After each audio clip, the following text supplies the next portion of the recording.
അടുത്തത് മകരക്കൂറാണ്. ഉത്രാടത്തിൻ്റെ അവസാനത്തെ 3 പാദവും തിരുവോണവും അവിട്ടത്തിൻ്റെ 1ഉം 2ഉം പാദങ്ങൾ ചേർന്നതാണ് മകരക്കൂറ്. ഇവർക്ക് പങ്കാളിത്തത്തോടുകൂടി ജോലിയിലാണെങ്കിലും അല്ലെങ്കിൽ ബിസിനസ്സിലാണെങ്കിലും പങ്കാളിത്തത്തോടു കൂടി ചെയ്യുന്ന പ്രവർത്തനങ്ങൾക്കും ഒക്കെ അനുകൂലമായിട്ടുള്ളതാണ്.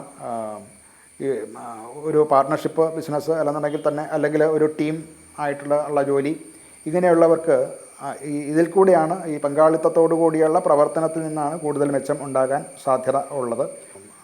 അവരുടെ ക്ലയൻസുമായിട്ട് അല്ലെന്നുണ്ടെങ്കിൽ അവരുടെ കസ്റ്റമറുമായിട്ട് ഇടപാടുകാരുമായിട്ടും ഒക്കെയുള്ള ബന്ധങ്ങൾ മുൻപ് ചില വിച്ഛേദം വന്നു പോയിട്ടുള്ള ചില ബന്ധവിച്ഛേദങ്ങൾ വന്നു പോയിട്ടുണ്ടെങ്കിൽ അതൊക്കെ കൂട്ടിയോജിപ്പിക്കാനും ഒക്കെ അനുകൂലമായിട്ടുള്ള സമയമാണ്.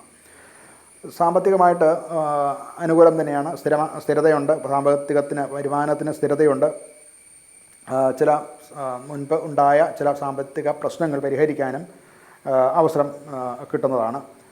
ആരോഗ്യപരമായിട്ട് മറ്റ് രോഗങ്ങൾക്കോ ഒന്നും സാധ്യത കാണുന്നില്ല. ആരോഗ്യം പൊതുവെ മെച്ചം എന്ന് തന്നെ പറയാൻ സാധിക്കുന്നതാണ്. കുടുംബ ബന്ധങ്ങളിലും ഒക്കെ ഊഷ്മളത ഉണ്ടാവും. അടുപ്പവും ഒക്കെ കൂടുതലായിട്ടുണ്ടാകുന്നതായിട്ട് അനുഭവപ്പെടുന്നതാണ്.